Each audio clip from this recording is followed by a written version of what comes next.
Hi and welcome back to my YouTube channel. तो आज की इस वीडियो में हम बात करेंगे हमारी 5.5 डिमांड इलास्टिसिटीज़ की। तो अगर हम स्टार्ट करें हमारी डिमांड से, तो चैप्टर 4 में हमने क्या देखा था कि अगर हमारा एक वेरिएबल चेंज होता है, जब हमारा एक वेरिएबल चेंज होता है तो उसके रिस्पॉन्ड में, उसके बदले में, उसके साथ हमारा दूसरा वेरिएबल भी चेंज हो जाता है। तो जब हमारा एक वेरिएबल चेंज होता है तो उसके रिस्पॉन्ड में हमारा दूसरा वेरिएबल भी चेंज हो जाता है। हमने देखा था कि जब हमारे प्राइस में चेंजेस आते हैं या फिर जब हमारे अदर फैक्टर्स में चेंजेस आते हैं तो उसके बदले में, उसके साथ इनके चेंजेस की वजह से हमारी जो क्वांटिटी डिमांडेड है वो भी चेंज हो जाती है। यहाँ पे जो हमारी क्वांटिटी डिमांडेड है वो भी चेंज हो जाती है। तो जब हमारे एक वेरिएबल में चेंजेस आते हैं तो उसके बदले में हमारा दूसरा वेरिएबल भी चेंज हो जाता है, उसके रिस्पॉन्ड में हमारा दूसरा वेरिएबल भी चेंज हो जाता है।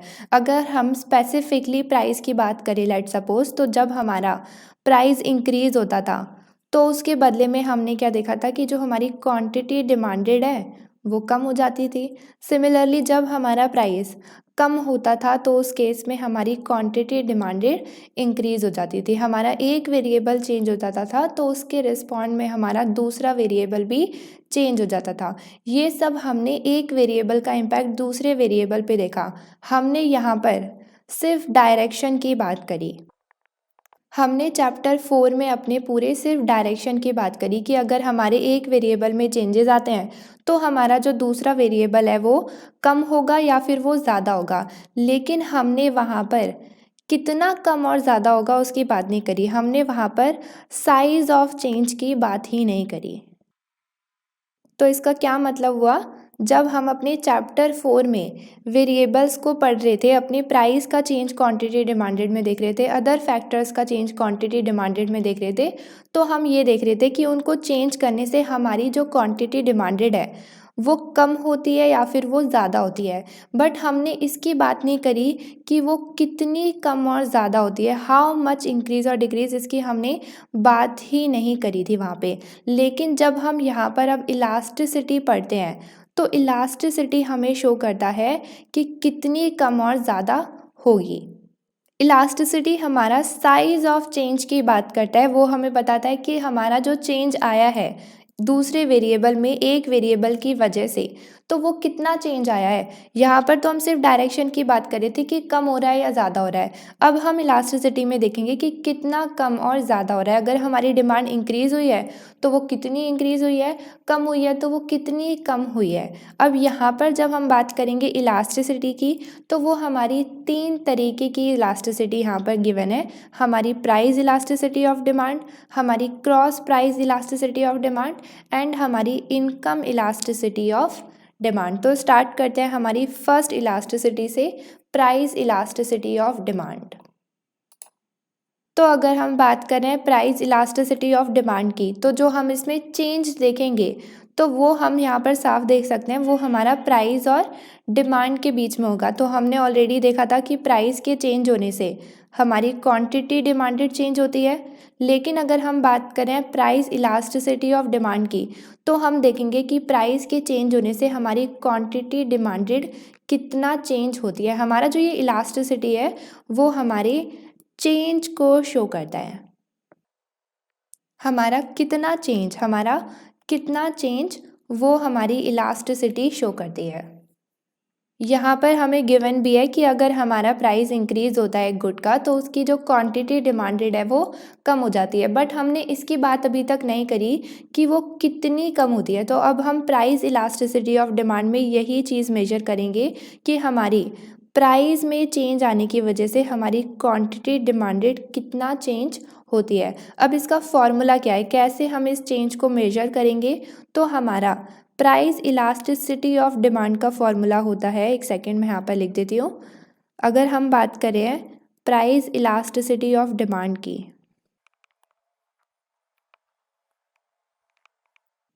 तो उसका हमारा फॉर्मूला होता है, हमारे न्यूमरेटर में आता है percentage change in quantity demanded divided by हमारा डिनोमिनेटर में आता है हमारा परसेंटेज चेंज इन प्राइस। ये हमने ऑलरेडी अपने स्कूल लेवल में भी पढ़ा हुआ है। अगर हम बात करें कि हम इन परसेंटेज चेंज को कैसे कैलकुलेट करते हैं, तो अगर हम बात करें क्वांटिटी डिमांड की, तो अगर हम percentage change in quantity demanded को निकालते हैं तो उसका हमारा फॉर्मूला होता था हमारा चेंज इन क्वांटिटी डिमांडेड, यहाँ पर हम डायरेक्टली लिख देते हैं change in Q divided by हमारा इनिशियल क्यू मल्टीप्लाई हमारा 100। यहाँ पर जो हमारा ये चेंज इन क्यू है, ये क्या होता था हमारा Q1, एक सेकेंड, यहाँ पर हमारा चेंज इन क्यू क्या होता है हमारा Q1 माइनस Q0। यहाँ पर हम इसे लिख सकते हैं कि हमारा आफ्टर माइनस इनिशियल या फिर हमारा final minus initial quantity. Then हमारा जो परसेंटेज चेंज इन प्राइस है वो हमारा सेम ही है। अगेन हम पहले देखेंगे change in price divided by हमारा इनिशियल प्राइस मल्टीप्लाई बाय हमारा 100। अब यहाँ पर अगेन जो हमारा चेंज इन प्राइस है वो हमारा क्या शो करता है, हमारा फाइनल प्राइस P1 माइनस में हमारा इनिशियल प्राइस P0, या फिर हम इसको ऐसे भी लिख सकते हैं यहाँ पे अगेन कि फाइनल माइनस इनिशियल प्राइस। अगर हम इस सेम वैल्यू को यहाँ पर पुट करते हैं तो हम इसे समराइज़ भी कर सकते हैं कि जो हमारा फॉर्मूला है वो कुछ इस तरीके से हो जाएगा। यहाँ पे हमारा न्यूमरेटर में ये वैल्यूज़ आ जाएंगी और हमारे डिनोमिनेटर में ये वैल्यूज़ आ जाएंगी हमारी परसेंटेज चेंज इन प्राइस की। यहाँ पर हमारा 100 कैंसिल आउट हो जाएगा और यहाँ पे हमारा क्या बचेगा, change in Q divided by हमारा QO, फिर डिवाइडेड बाय हमारा change in price divided by हमारा PO। अब इनको हम मल्टीप्लाई कर देंगे जब, तो यहाँ पर जो हमारा फाइनल फॉर्मूला बन जाएगा वो हमारा होता है change in quantity divided by हमारी इनिशियल क्वांटिटी मल्टीप्लाई बाय हमारा इनिशियल प्राइस डिवाइडेड बाय हमारा चेंज इन प्राइस। हम इसे इस तरीके से भी लिख सकते हैं यहाँ पर कि हमारा change in quantity divided by change in price multiply हमारा इनिशियल प्राइस डिवाइडेड बाय हमारी इनिशियल क्वांटिटी। अगर हम इन चेंज की भी वैल्यू डाल देते हैं तो हम इसे इस तरीके से भी लिख सकते हैं यहाँ पर।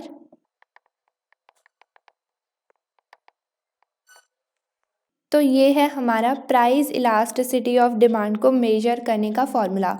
ये हमें क्या शो करता है कि अगर हमारे प्राइस में चेंजेस आए हैं तो उसके बदले में हमारी क्वांटिटी डिमांडेड कितनी चेंज हुई है, उसमें कितने चेंजेस आए हैं, वो हमारा price elasticity of demand show करता है। अब उसे हम किसी भी तरीके से निकाल सकते हैं, इंडिविजुअली दोनों का परसेंटेज निकाल के डिवाइड कर दो, या फिर डायरेक्टली यहाँ से हम इलास्टिसिटी को निकाल सकते हैं। दोनों से ये सेम वैल्यू आएगी, कोई प्रॉब्लम वाली बात नहीं है। अगर हम इसको एग्जाम्पल के बेस पर देखें, अब अगर हम कैलकुलेट कर कर शो करें कि कैसे हम अपने फॉर्मूले को यूज़ करते हैं तो उसे मैं आगे दिखाती हूँ। अब अगर हमें प्राइस इलास्टिसिटी ऑफ डिमांड को मेजर करना है तो उसके लिए हमें थोड़ा डेटा भी चाहिए। हमें अपना फाइनल प्राइस और क्वांटिटी चाहिए और इनिशियल प्राइस ऑफ क्वांटिटी चाहिए। तो उसके लिए हमने यहाँ पर प्राइस ले लिया और यहाँ पर मैंने क्वांटिटी डिमांडेड ले ली। तो अगर आप लोगों को हमारा डिमांड स्केड्यूल याद होगा जीन्स का, तो हमने देखा था कि 25 प्राइस पर हम 4 यूनिट ऑफ जीन्स की डिमांड कर रहे थे। फिर जैसे ही हमारा प्राइस 25 से 50 हुआ तो उस केस में हमने अपनी डिमांड को कम कर दिया और 3 यूनिट ऑफ जीन्स कर दिया। यहाँ पर हम देख सकते हैं कि जैसे ही हमारा प्राइस इंक्रीज़ हुआ 25 से 50 हुआ तो हमारी जो क्वांटिटी डिमांडेड है वो कम हो गई। हमने यहाँ पे डायरेक्शन की बात कर ली, लेकिन अगर हम बात करें कि कितनी कम हुई, प्राइस के इंक्रीज़ होने से हमारी डिमांड कितनी कम हुई, तो उसे हम यहाँ पर अब कैलकुलेट करेंगे। तो यहाँ पर हमने ले लिया अपना प्राइस इलास्टिसिटी ऑफ डिमांड। इसका फॉर्मूला हमारा था percentage change in quantity demanded, एक second, percentage change in quantity demanded divided by हमारा परसेंटेज चेंज इन प्राइस। अब अगर हम इसको फर्दर यहाँ पर फॉर्मूला मैं लिख दूँ, अगर percentage change in quantity demanded का फॉर्मूला क्या होता था हमारा Q1 माइनस में हमारा Q0 डिवाइडेड बाय हमारा Q0 इंटू में 100, ये मेरा percentage change in quantity demanded निकल जाता था, डिवाइडेड बाय हमारा P1 माइनस में P0 divided by P0 into में 100, ये मेरा परसेंटेज चेंज इन प्राइस निकल जाता था। अब अगर हम बात करें यहाँ पर, तो यहाँ पर हमारा फाइनल प्राइस क्या है, तो हम देख सकते हैं कि ये वैल्यू, ये मेरा फाइनल प्राइस है जो इंक्रीज़ होकर हो गया, तो ये मेरा हो गया यहाँ पर P1। देन उसके बाद हम इनिशियल प्राइस की बात करें तो 25 मेरा इनिशियल प्राइस हो गया, तो ये हो गया P0। देन उसके बाद अगर हम बात करें फाइनल क्वांटिटी डिमांडेड की, तो वो मेरी ये हो गई, दैट मीन्स कि ये मेरा हो गया Q1। और 4 की अगर बात करें तो ये मेरी इनिशियल क्वांटिटी हो गई, तो इसको मैंने ले लिया QO। अब हम इन सारी वैल्यूज़ को अपने फॉर्मूले में पुट कर देंगे यहाँ पर, तो यहाँ पर मेरी वैल्यूज़ आ जाएंगी 3 माइनस 4 डिवाइडेड बाय मेरा इनिशियल क्वांटिटी मल्टीप्लाई बाय मेरा 100। फिर उसके बाद हमारा चेंज इन प्राइस की अगर हम बात करें तो यहाँ पर जो मेरी वैल्यूज़ आ जाएंगी वो आ जाएंगी 50 माइनस 25 डिवाइडेड बाय मेरा 25 इंटू में मेरा 100। अब अगर हम इसे फर्दर सॉल्व करें यहाँ पर, तो यहाँ पर मेरा आ जाएगा -1 डिवाइडेड बाय 4 इंटू 100, और मेरे प्राइस में आ जाएगा, परसेंटेज चेंज इन प्राइस में आ जाएगा मेरा 25 डिवाइडेड बाय 25 इंटू में 100।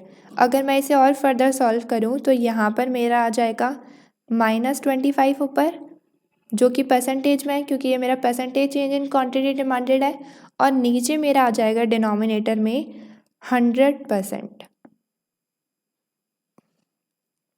तो ये हमारा जो रिज़ल्ट आया है, ये हमारा क्या शो कर रहा है कि हमारा जो प्राइस है वो 100% से इंक्रीज़ हुआ है। हमारा जो प्राइस है वो 25 से 50 हो गया, वो 100% से इंक्रीज़ हो गया, जिसकी वजह से जो हमारी क्वांटिटी डिमांडेड है वो 25% से कम हो गई है। ये हमारा जो रिज़ल्ट है शो करता है। अच्छा, अगर हम बात करें इस नेगेटिव साइन की, तो ये नेगेटिव साइन क्या शो करता है, हमारा जो नेगेटिव साइन है वो शो करता है हमारा डिक्लाइन, डिक्रीज़ को शो करता है। तो जो हमारा ये 25 के आगे नेगेटिव साइन है, ये बोल रहा है कि 25% से कम हुई है। अगर हम 100 की बात करें तो वहाँ पे नेगेटिव साइन नहीं है, कोई भी साइन नहीं होता, तो मतलब कि वो पॉजिटिव होता है।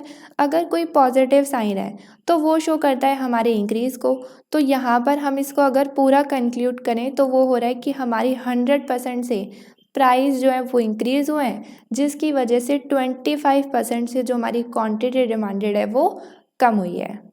अब इस पूरे रिज़ल्ट को अगर हम आगे 1 मिनट फर्दर सॉल्व करते हैं यहाँ पर, तो ये हो गया हमारा प्राइस इलास्टिसिटी ऑफ डिमांड। अब अगर हम इसके 2 की फीचर की बात करें तो पहला हमारा आता है कि जो हमारा नेगेटिव साइन है, जो हमारा नेगेटिव साइन आता है उसको हमें इग्नोर करना होता है। हम अगर लेकर चलते हैं प्राइस इलास्टिसिटी ऑफ डिमांड, तो उसमें हम अपने नेगेटिव साइन को इग्नोर करते हैं। मतलब कि यहाँ पर जो हमारी वैल्यू होगी प्राइस इलास्टिसिटी ऑफ डिमांड की, उसको हम एब्सोल्यूट वैल्यू लेकर चलेंगे, उसकी हम एब्सोल्यूट वैल्यू लेकर चलेंगे। मतलब कि यहाँ पर हम इसको ऐसे कर देंगे, ये जो हमारा आंसर आया है इसकी अगर हम एब्सोल्यूट वैल्यू लेंगे तो वो हमारी इस तरीके से हो जाएगी। मतलब कि यहाँ पर हमारा जो प्राइस इलास्टिसिटी ऑफ डिमांड है वो क्या हो गया, 0.25। ये हम अपनी प्राइस इलास्टिसिटी ऑफ डिमांड में ही करते हैं, बाकियों में नहीं करेंगे। प्राइस इलास्टिसिटी ऑफ डिमांड में हम अपने नेगेटिव साइन को इग्नोर करते हैं। सेकंड प्रॉपर्टी की अगर हम बात करें अपने सेकंड फीचर की, तो वो क्या होता है कि जो हमारी इलास्टिसिटी ऑफ डिमांड होती है, हमको वो काफ़ी ज़्यादा मैटर करता है कि वो ग्रेटर देन 1 है या फिर वो लेस देन 1 है। यहाँ पर हम देख सकते हैं कि जो हमारी ये वैल्यू है ये हमारी लेस देन 1 है। अब इन दोनों में फ़र्क क्या है, अगर हमारी इलास्टिसिटी ग्रेटर देन 1 है तो उसमें क्या फ़र्क होता है, और अगर हमारी इलास्टिसिटी लेस देन 1 आती है तो उस केस में क्या फ़र्क होता है, इन दोनों में डिफरेंस क्या है और ये प्रॉपर्टी, ये फीचर हमारा इम्पॉर्टेंट क्यों है, तो उसे मैं अपनी नेक्स्ट स्लाइड में समझाती हूँ। अब यहाँ पर इस चीज़ को मैं अगर एग्जांपल के बेस पर समझाऊँ तो वो हमारा टोटल रेवेन्यू पर बेस्ड है। तो अगर हम बात करें टोटल रेवेन्यू की तो उसका फॉर्मूला क्या होता है, हमारे जितने भी नंबर ऑफ़ यूनिट्स हमने बेच दिए, जितने भी हमारे नंबर ऑफ़ यूनिट्स सोल्ड हो गए हैं, मल्टीप्लाई बाय हमारा प्राइस। तो जो हमारा एग्जाम्पल है वो हमें गिवन है कि हम यूनिवर्सिटी बुक स्टोर में काम करते हैं और जो हमारा मैनेजर है वो चाहता है कि हम अपने रेवेन्यू को, स्टोर के रेवेन्यू को इंक्रीज़ करें। तो इंक्रीज़ करने से पहले अगर हम बात करें कि हमारा अभी करेंटली हमारा टोटल रेवेन्यू क्या है उस स्टोर का, तो जो हमारा करेंटली टोटल रेवेन्यू है वो है हमारा $100। हमारा $100 पर वीक हम अर्न करते हैं। अब अगर हम बात करें ये $100 कैसे आया, तो हमारे नंबर ऑफ़ यूनिट सोल्ड जो कि 20 है, मल्टीप्लाई बाय हमारा प्राइस जो कि 5 है। अब यहाँ पर ये हमारा करंट रेवेन्यू हो गया। अब अगर हम बात कर रहे हैं, हमारा जो मैनेजर है वो चाहता है कि अगर मैं अपने रेवेन्यू को इंक्रीज़ करूँ तो उसके लिए हमारे दिमाग में प्लान आया कि क्यों ना मैं प्राइस को इंक्रीज़ कर दूँ। तो प्राइस इंक्रीज़ करूँगी तो लोग ज़्यादा पैसे देंगे और मेरा टोटल रेवेन्यू जो है वो इंक्रीज़ हो जाएगा। बट अगर हम बात करें प्राइस को इंक्रीज़ करने की, तो हमें पता है कि जैसे ही हमारा प्राइस इंक्रीज़ होगा हमारी जो क्वांटिटी डिमांडेड है वो कम हो जाएगी, क्योंकि वो उसके बदले में यही तो रिस्पॉन्ड करती है। अगर हमारा प्राइस इंक्रीज़ होता है तो हमारी क्वांटिटी डिमांडेड कम हो जाती है। तो क्या ये तरीका हमारा इफ़ेक्टिव है कि अगर मैं प्राइस को इंक्रीज़ करती हूँ तो जो मेरी क्वांटिटी डिमांडेड है वो कम हो जाएगी लेकिन मेरा टोटल रेवेन्यू इंक्रीज़ हो जाएगा। तो प्राइस के इंक्रीज़ होने से क्या मेरा टोटल रेवेन्यू इंक्रीज़ होगा, तो इट डिपेंड्स अपॉन कि मेरी जो क्वांटिटी डिमांडेड है वो कितनी कम हो रही है, मेरी क्वांटिटी डिमांडेड में कितने चेंजेस आ रहे हैं। तो यहाँ पर मैं अपने 3 केसेस की बात करूँगी। हमारा केस ए, जब हमारा जो चेंज है क्वांटिटी डिमांडेड में वो ज़्यादा होगा हमारे प्राइस से। दूसरा केस मैं लेती हूँ यहाँ पर कि जब हमारा जो चेंज है क्वांटिटी डिमांडेड में वो मेरा कम होगा प्राइस से। तीसरा मैं केस लूँगी कि लेट सपोज़ कि जो हमारा चेंज आ रहा है क्वांटिटी डिमांडेड में वो बिल्कुल इक्वल होगा जितना मेरा प्राइस में चेंज आ रहा है। अब इसका क्या मतलब हुआ कि लेट सपोज़ यहाँ पर अगर हमने लिया है कि प्राइस इंक्रीज़ हो रहा है, तो मतलब कि हमारी क्वांटिटी डिमांडेड कम होगी, लेकिन कितनी कम होगी उस पर हमारा टोटल रेवेन्यू बेस्ड है। तो लेट सपोज़ कि अगर हमारा प्राइस इंक्रीज़ होता है, एक सेकेंड, अगर हमारा प्राइस इंक्रीज़ होता है तो हमारी क्वांटिटी डिमांडेड कम होती है। अब जो हमारी क्वांटिटी डिमांडेड है वो चेंज होती है प्राइस के चेंज होने से ज़्यादा, मतलब कि अगर हमारा प्राइस इंक्रीज़ हो रहा है तो वो चेंज ही तो हो रहा है। तो जितना मेरा प्राइस इंक्रीज़ हो रहा है उससे ज़्यादा मेरी क्वांटिटी डिमांडेड अगर कम होती है तो उसका केस पढ़ेंगे। दूसरा हम देखेंगे कि जो हमारा प्राइस इंक्रीज़ हो रहा है उससे कम अगर मेरी क्वांटिटी डिमांडेड कम होती है तो वो केस पढ़ेंगे। थर्ड केस पढ़ेंगे कि जो मेरा प्राइस चेंज हो रहा है, इंक्रीज़ हो रहा है, उसी सेम परसेंटेज से अगर मेरी क्वांटिटी डिमांडेड कम होती है तब हमारा टोटल रेवेन्यू कैसा होगा। तो यहाँ पर अगर हम चेंज को मेजर करते हैं तो ये हमारा जो चेंज है वो हमारी price elasticity of demand measure करती है, मतलब कि हमारा percentage change in quantity demanded divided by हमारा परसेंटेज चेंज इन प्राइस। अब अगर हम बात करें एग्जाम्पल की, जो हमने लिया है कि प्राइस को इंक्रीज़ कर कर अपने टोटल रेवेन्यू को इंक्रीज़ कर देते हैं, तो लेट सपोज़ कि जो हमने प्राइस इंक्रीज़ करा है वो हमने करा है 5 से, क्योंकि पहले हमारा 5 था, अब हमने 5 से उसको इंक्रीज़ करके कर दिया हमारा 6। तो ये मेरा हो गया इनिशियल प्राइस और ये मेरा हो गया फाइनल प्राइस जो कि चेंज होकर हुआ है। अब अगर मैं इसका परसेंटेज चेंज निकालती हूँ कि मेरे प्राइस में कितना चेंज आया, जो मेरा प्राइस इंक्रीज़ हुआ है वो कितना इंक्रीज़ हुआ है, तो अगर मैं बात कर रही हूँ परसेंटेज चेंज इन प्राइस की तो वो मेरा हो जाएगा 20%। ये 20% कैसे आया, तो हम यहाँ पर देख सकते हैं कि इसको कैसे निकालेंगे हम, 6 - 5 डिवाइडेड बाय 5 × 100, मतलब कि हमारा final minus initial divided by initial into 100। ऐसे ही तो हमने निकाला था लास्ट स्लाइड में भी अपना। फिर अगर हम बात करें अपने क्वांटिटी की, अब ये हमारा प्राइस का आ गया कि मेरे प्राइस जो है वो इतने से इंक्रीज़ हुआ है, 20% से इंक्रीज़ हुआ है। तो मेरी जो क्वांटिटी डिमांडेड है वो इससे ज़्यादा से कम होती है, इससे कम से कम होती है, या फिर इसकी जितनी कम होती है। तो अगर हम अपने लेट सपोज केस ए की बात करते हैं कि वो हमारी ज़्यादा से कम होती है, तो यहाँ पर हमने ले लिया केस ए कि जो मेरी क्वांटिटी डिमांडेड है वो जो कम हो रही है वो ज़्यादा से कम हो रही है। तो मान लो कि पहले जो हमारी क्वांटिटी डिमांडेड थी वो 20 थी, हमने जब ऊपर टोटल रेवेन्यू करेंटली कैलकुलेट करा, अब वो अगर कम हुई है ज़्यादा से, तो यहाँ पर हमने उसका चेंज ले लिया 12। तो यहाँ पर जो ये हमारी क्वांटिटी डिमांडेड हो गई वो हो गई मेरी इनिशियल क्वांटिटी डिमांडेड, ये मेरी हो गई फाइनल। अगर मैं इसका परसेंटेज चेंज निकालती हूँ तो वो मेरा हो जाएगा यहाँ पर -40%, कि मतलब मेरा 40% से वो कम हो गई है। ये माइनस को हम इग्नोर कर सकते हैं, बट हम देख सकते हैं कि यहाँ पर जो मेरी क्वांटिटी डिमांडेड है वो 40% से कम हो गई है। और ये वैल्यू आई कैसे, हमने अपने फाइनल को माइनस कर दिया हमारे इनिशियल से, डिवाइडेड कर दिया हमारे इनिशियल से, इनटू हमने कर दिया यहाँ पर 100। अब अगर हम अपने केस को ऑब्ज़र्व करें तो यहाँ पर अगर हम अपनी इलास्टिसिटी को निकालते हैं तो मेरी जो इलास्टिसिटी है वो क्या होती है, percentage change in quantity demanded जो कि 40 है, माइनस साइन को इग्नोर कर देते हैं। और अगर हम बात करें परसेंटेज चेंज इन प्राइस को तो वो हमारे 20% से इंक्रीज़ हुए थे। तो यहाँ पर जो मेरी इलास्टिसिटी आती है वो 2 है, जो कि हम देख सकते हैं ग्रेटर देन 1 है। तो यहाँ पर अगर मेरी इलास्टिसिटी ग्रेटर देन 1 है तो मेरा टोटल रेवेन्यू क्या होगा इस केस में, अगर हम टोटल रेवेन्यू की बात करें तो मेरा जो प्राइस है, पहले हम बात करते हैं मेरी जो क्वांटिटी है वो 12 हो गई क्योंकि वो कम हो गई, मल्टीप्लाई बाय प्राइस, तो जो मेरा प्राइस है वो 6 हो गया, इंक्रीज़ हो गया। तो जो मेरा टोटल रेवेन्यू है वो कितना हो गया, 72। हम यहाँ पर देख सकते हैं कि पहले मेरा जो करंटली रेवेन्यू था वो 100 था और अब मेरा हो गया है 72।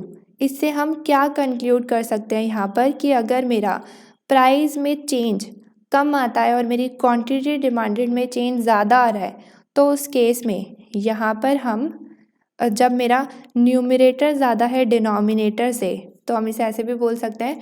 तो अगर इस केस में मेरे प्राइस इंक्रीज़ होते हैं, मैं प्राइस इंक्रीज़ करूँगी तो मेरा जो टोटल रेवेन्यू है वो कम हो जाएगा। फिर अगर मैं दूसरा केस देखती हूँ, यहाँ पर अगर हम इसका केस बी देखते हैं, एक सेकेंड, अगर हम अपना केस बी देखते हैं तो यहाँ पर मैं क्वांटिटी डिमांडेड को ले लेती हूँ कि लेट सपोज़ कि पहले तो वो हमारी 20 थी और अब वो हो गई है हमारी 18 की, कम तो हुई है बट इस बार हमने कम से कम करी है। तो यहाँ पर अब अगर हम देखें तो जो मेरी ये क्वांटिटी है ये मेरी इनिशियल हो गई, ये मेरी फाइनल हो गई। अब अगर मैं इसका परसेंटेज चेंज निकालती हूँ तो वो मेरा हो जाएगा यहाँ पर, एक second, percentage change in quantity demanded, तो वो मेरी हो जाएगी -10, कि मेरी जो क्वांटिटी डिमांडेड है वो कम तो हुई है बट वो सिर्फ 10% से कम हुई है एज़ कम्पेयर टू कि जो हमारा प्राइस इंक्रीज़ हुआ है। इस केस में जो मेरे प्राइस में चेंजेस हैं वो ज़्यादा है मेरी क्वांटिटी डिमांडेड से। तो अगर मैं इसकी इलास्टिसिटी निकालती हूँ, अच्छा वैसे ये वैल्यू हमारी कैसे आई, यहाँ पर मैंने कैसे इसको कैलकुलेट करा, मेरा फाइनल माइनस मेरा इनिशियल डिवाइडेड बाय मेरा इनिशियल इंटू 100। तो अगर मैं इसकी इलास्टिसिटी देखूँ यहाँ पर तो मेरी इलास्टिसिटी क्या होगी कि मेरी जो क्वांटिटी डिमांडेड में चेंजेस आए हैं जो कि है 10%, और मेरे प्राइस में कितने चेंजेस आए थे तो वो मेरे 20% ही थे। यहाँ पर मैं देख सकती हूँ कि जो मेरी इलास्टिसिटी है, मेरी प्राइस इलास्टिसिटी ऑफ डिमांड, वो मेरी हाफ है जो कि लेस देन 1 है। तो ये मेरी यहाँ पर लेस देन 1 वाली सिचुएशन आ गई। इस केस में अगर मैं टोटल रेवेन्यू की बात करती हूँ, यहाँ पर टोटल रेवेन्यू की, तो मेरी क्वांटिटी कितनी हम सोल्ड कर रहे हैं तो वो मैंने यहाँ पर 18 ली है फाइनल, मल्टीप्लाई बाय हमारा प्राइस, और अगर हम इसका टोटल रेवेन्यू देखें तो वो हो जाएगा 108।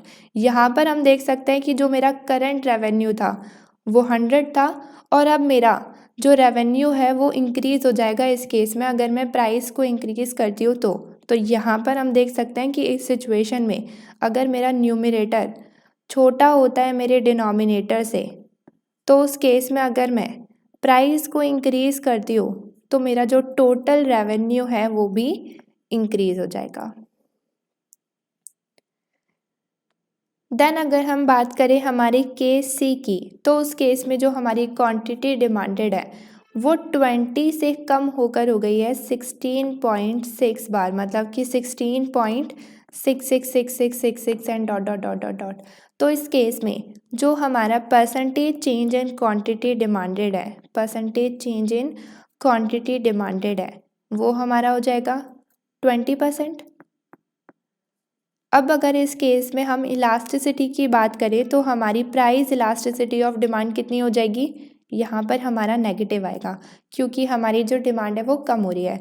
तो यहाँ पर हमारी प्राइस इलास्टिसिटी ऑफ डिमांड क्या हो जाएगी, 20 डिवाइडेड बाय हमारे प्राइस कितने से इंक्रीज़ हुए थे, 20% से।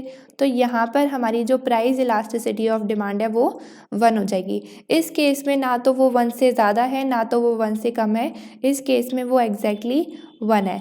अब अगर हमारी price elasticity of demand exactly 1 होती है तो उस केस में यहाँ पर अगर हमारा न्यूमरेटर डिनोमिनेटर से बिल्कुल इक्वल होता है तो उस केस में अगर हम प्राइस को इंक्रीज़ करेंगे तो हमारे टोटल रेवेन्यू में कोई भी चेंज नहीं आएगा, यहाँ पर कोई भी चेंज नहीं आएगा।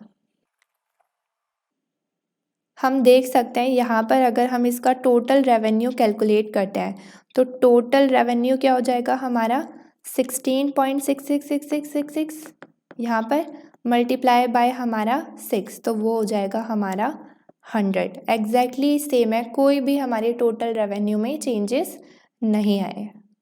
अच्छा, वन मोर थिंग, हम यहाँ पर अगर नोटिस करें तो अगर केस सी की बात करें तो यहाँ पर जो हमारी वैल्यूज़ हैं वो थोड़ी अप्रॉक्सीमेटली ली हुई हैं, क्योंकि अगर हमें सेम शो करना है तो उसके लिए हमें थोड़ा ऐसे ही वैल्यूज़ को लेना पड़ेगा।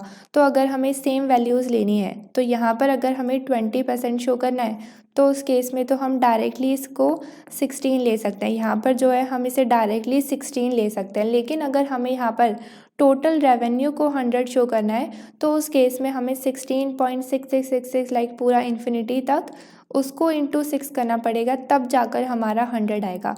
तो यहाँ पर जो थोड़ी वैल्यूज़ हैं वो थोड़ी अप्रॉक्सीमेटली ली हुई हैं, बट यहाँ पर अभी इसे ऐसे इग्नोर कर सकते हैं। बुक में तो डायरेक्टली 20% का चेंज शो किया हुआ है।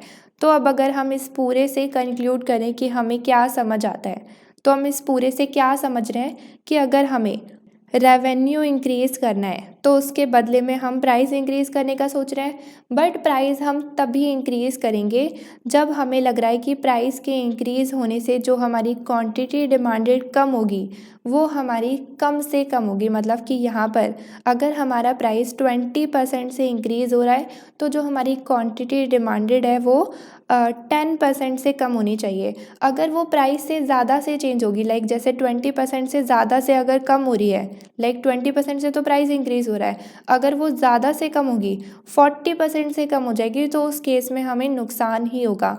तो प्राइस को तभी इंक्रीज़ करेंगे जब हमें लाइक बिल्कुल पता चल जाए कि जो हमारी क्वांटिटी डिमांडेड है वो सिर्फ 10% से कम होगी, प्राइस के चेंज आने से उसमें जो चेंज आएगा वो कम होगा। यहाँ पर हमारा तभी टोटल रेवेन्यू इंक्रीज़ होगा। अगर ऊपर वाला केस होता है तो उसमें टोटल रेवेन्यू कम हो जाएगा, एंड देन जो लास्ट केस है उसमें हमारे टोटल रेवेन्यू में कोई भी चेंजेस नहीं आएंगे। तो अगर हमें टोटल रेवेन्यू इंक्रीज़ करना है तो प्राइस को तभी इंक्रीज़ करेंगे जब हमें लगे कि प्राइस के इंक्रीज़ होने से जो हमारी क्वांटिटी डिमांडेड है वो कम से कम होगी एज़ कम्पेयर टू प्राइस। अब ये हमारी सेम चीज़ आगे इन वर्ड्स गिवन है। यहाँ पर हम देख सकते हैं कि जो हमारे दो फीचर्स गिवन है उसमें से पहला क्या था कि जो हमारा नेगेटिव साइन है हम उसे इग्नोर करेंगे, हम प्राइस इलास्टिसिटी ऑफ डिमांड में नेगेटिव साइन नहीं लेते, हम उसकी एब्सोल्यूट वैल्यू को कंसीडर करते हैं।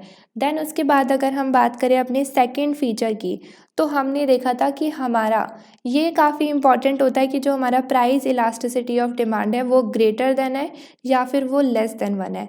तो ये हमारा काफ़ी इंपॉर्टेंट है। क्यों इम्पॉर्टेंट है तो मैंने एग्जाम्पल के बेस पे समझाया था, सेम एग्जाम्पल हमारा यहाँ पर इन वर्ड्स गिवन है।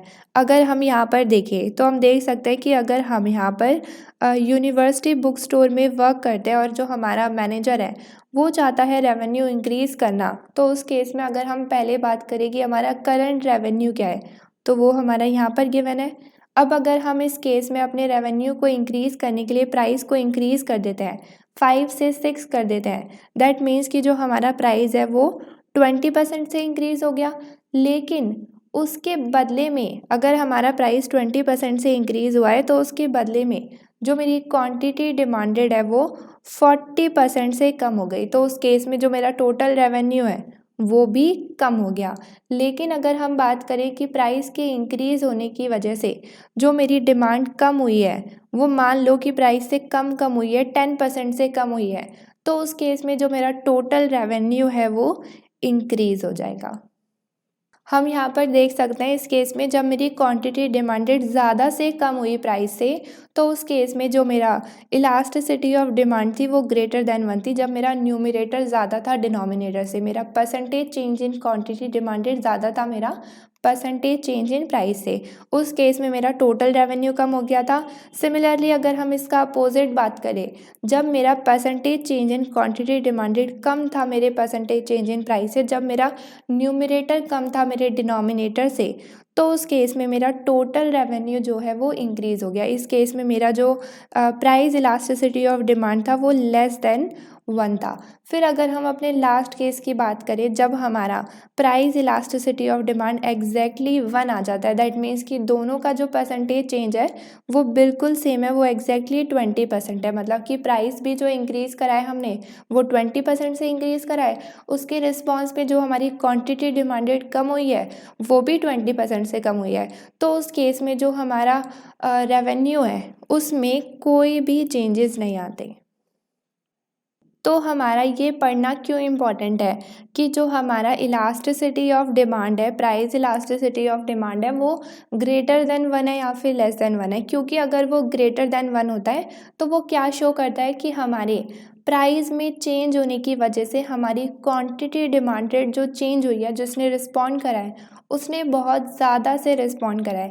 लेकिन अगर हमारी वो लेस देन 1 होती है तो उस केस में वो शो करती है कि हमारे प्राइस में चेंज होने की वजह से हमारी क्वांटिटी डिमांडेड कम चेंज हुई है, उसने कम रिस्पॉन्ड करा है। और जब इक्वल होती है तो उस केस में जितना हमारा प्राइस में चेंज आया है उतना ही हमारा क्वांटिटी डिमांडेड में चेंज आया है। ओके, अब अगर हम इसके आगे और टॉपिक्स को देखें कि हम अपनी प्राइस इलास्टिसिटी ऑफ डिमांड को और किस तरीके से कैलकुलेट करते हैं। हमारा अगर ग्राफ गिवन है तो उस पर हम कैसे कैलकुलेट करते हैं। हमने डायरेक्टली पॉइंट तो देख लिया, ग्राफ पे अगर हम देखें तो किस तरीके से हमारी price elasticity of demand calculate होती है, तो उसे हम आगे देखते हैं। Moving up and down the demand curve. अब इसका क्या मतलब हुआ, यहाँ पर अगर हम इस ग्राफ को देखें तो हमें 2 पॉइंट्स गिवन है। हमारा पॉइंट ए, अगर हम इसकी बात करें तो यहाँ पे हमारा प्राइस जो है वो 5 है, उस पे जो क्वांटिटी की हम डिमांड कर रहे हैं वो 1 है। पॉइंट बी, उस पे जो हमारा प्राइस है वो 1 है, उस पे जो हम डिमांड कर रहे हैं वो हमारी 5 है। इस पे हमारे 2 पॉइंट्स आ गए, एक ये हमारा पॉइंट हो गया, दूसरा हमारा ये पॉइंट हो गया। तो अब हम यहाँ पर देखेंगे कि अगर हम ए पॉइंट से बी पॉइंट पर जाते हैं, लाइक अगर हम अप से डाउन जाते हैं तो हमारी प्राइस इलास्टिसिटी ऑफ डिमांड क्या होगी, और अगर हम बी से ए जाते हैं, हम डाउन से अप जाते हैं, तो उस केस में हमारी प्राइस इलास्टिसिटी ऑफ डिमांड क्या होगी।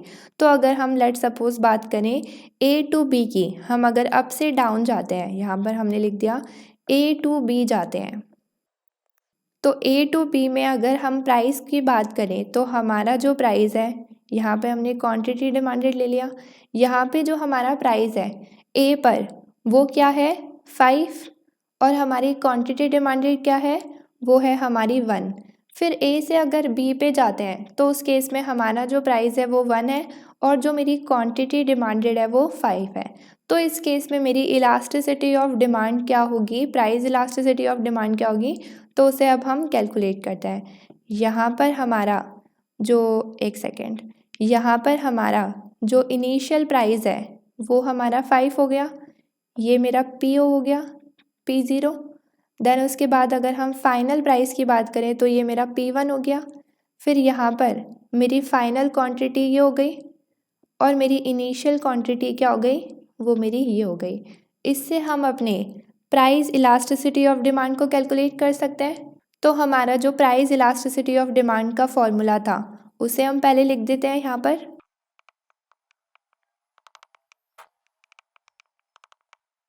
देन उसके बाद हम अपनी सारी वैल्यूज़ को फॉर्मूले में पुट कर देंगे।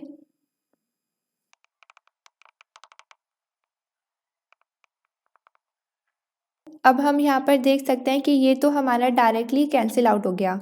इससे हम यहाँ से अगर 5 को डिवाइड कर देते हैं, 5 को 100 से डिवाइड कर देते हैं तो यहाँ पे हमारा 20 आ जाएगा। यहाँ पर हमारी फाइनल वैल्यूज़ क्या आ जाएंगी, ऊपर तो आ जाएगा हमारा 400, डिनोमिनेटर में आ जाएगा हमारा -4 मल्टीप्लाई बाय 20। तो यहाँ पर हमारी जो वैल्यूज़ हैं वो क्या है, 400% हमारी क्वांटिटी डिमांडेड में चेंजेस और हमारे प्राइस में क्या चेंजेस हैं, -80%। अगर हम इसको कंक्लूड करें तो हमारा क्या शो कर रहा है कि हमारा अगर प्राइस 80% से कम होता है, क्योंकि कम मतलब नेगेटिव साइन यहाँ पे गिवन है, तो हमारा अगर प्राइस 80% से कम होता है तो उसके रिस्पॉन्ड में जो हमारी क्वांटिटी डिमांडेड है वो 400 से इंक्रीज़ हो जाती है। हम यहाँ पर अगर अपनी प्राइस इलास्टिसिटी ऑफ डिमांड को कैलकुलेट करें तो वो हमारी क्या हो जाएगी, यहाँ पर हम अपने नेगेटिव साइन को इग्नोर कर देंगे और हमारा 400 डिवाइडेड बाय 80 हो जाएगा। तो यहाँ पर हमारी वैल्यू आ जाएगी 5। हम देख सकते हैं कि ये हमारा ग्रेटर देन 1 है। नाउ अब अगर हम बात करें हमारे B2A की, ये हमारा A to B हो गया। अब अगर हम बात करें हमारे B2A की, तो उस केस में हमने यहाँ पर ले लिया अपना प्राइस, यहाँ पे ले लिया हमने क्वांटिटी डिमांडेड। इस केस में हम देख सकते हैं कि जो हमारा प्राइस है B पर वो हमारा 1 है और क्वांटिटी डिमांडेड हमारी 5 है। फिर जब हम B से A पर जाएंगे, ऊपर की साइड जाएंगे, तो उस केस में जो हमारा प्राइस है वो इंक्रीज़ हो जाएगा और हमारी जो क्वांटिटी डिमांडेड है वो 1 हो जाएगी। इस केस में एक सेकेंड, इस केस में जो मेरा फाइनल प्राइस है वो ये हो गया 5 P1 और मेरा इनिशियल प्राइस क्या है 1। फिर फाइनल क्वांटिटी मेरी इस केस में 1 है और मेरी इनिशियल क्वांटिटी क्या है 5। अब हम इन सब वैल्यूज़ को अपने फॉर्मूले में पुट कर देंगे प्राइस इलास्टिसिटी ऑफ डिमांड के।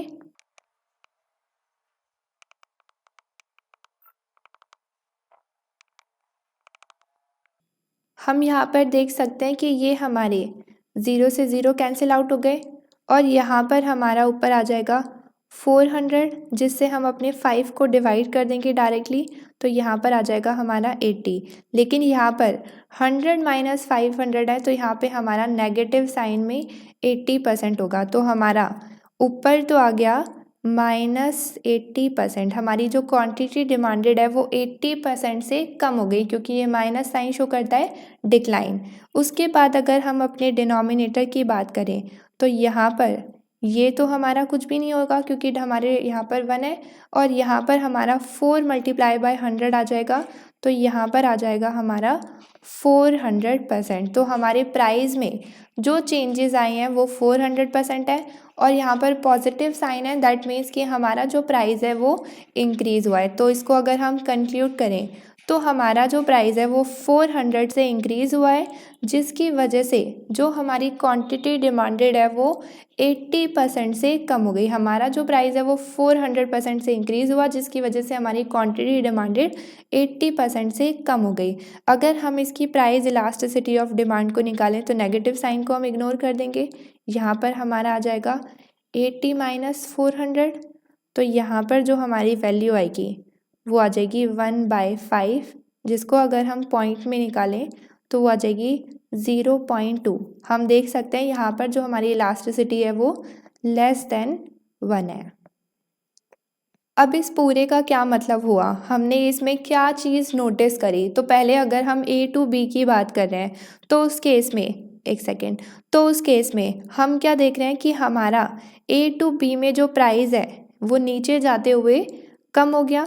हमारा जो प्राइस है वो कम हो गया, जिसकी वजह से हमारी क्वांटिटी डिमांडेड इंक्रीज़ हो गई। हम अपने रिज़ल्ट की बात करें तो वहाँ पर यही सेम चीज़ शो हो रही है कि जो हमारा प्राइस है वो हमारा 80% से कम हो गया, जिसके बदले में जो हमारी क्वांटिटी डिमांडेड है वो 400% से इंक्रीज़ हो गई। और ये हमारा शो करता है कि हमारा जो प्राइस इलास्टिसिटी ऑफ डिमांड है वो ग्रेटर देन 1 है। ग्रेटर देन 1 क्या शो करता था कि जो हमारी क्वांटिटी डिमांडेड में चेंजेस आई हैं वो ज़्यादा है हमारे प्राइस के चेंजेस में। यहाँ पर जो हमारा न्यूमरेटर है वो ज़्यादा है डिनोमिनेटर में। और अगर हमारा न्यूमरेटर ज़्यादा होता है मतलब कि हमारी ये वैल्यू ज़्यादा है, मतलब कि हमारा percentage change in quantity demanded ज़्यादा है, तो हमारा percentage change in quantity demanded ज़्यादा है हमारी परसेंटेज चेंज इन प्राइस से। फिर अगर हम अपनी सेकंड चीज़ को ऑब्जर्व करें B2A को, तो जब हम B2A पर जा रहे हैं, अपवर्ड की साइड जा रहे हैं, तो उस केस में हमारा जो प्राइस है वो इंक्रीज़ हो रहा है, जिसकी वजह से हमारी जो क्वांटिटी डिमांडेड है वो कम हो रही है। यहाँ पर हमारा प्राइस इंक्रीज़ हो रहा है और हमारी क्वांटिटी डिमांडेड कम हो रही है। हमारा रिज़ल्ट भी यही शो कर रहा है कि हमारा जो प्राइस है वो 400% से इंक्रीज़ हो गया, जिसके रिस्पॉन्ड में जो हमारी क्वांटिटी डिमांडेड है वो 80% से कम हो गई। अगर हम इसकी इलास्टिसिटी देखें तो वो हमारी लेस देन 1 है। लेस देन 1 मतलब कि इस केस में हमारा जो न्यूमरेटर है वो कम है हमारे डिनोमिनेटर से। इस केस में हमारा डिनोमिनेटर ज़्यादा है। डिनोमिनेटर क्या होता है हमारा, ये मतलब कि हमारा परसेंटेज चेंज इन प्राइस जो है वो ज़्यादा है हमारा percentage change in quantity demanded से।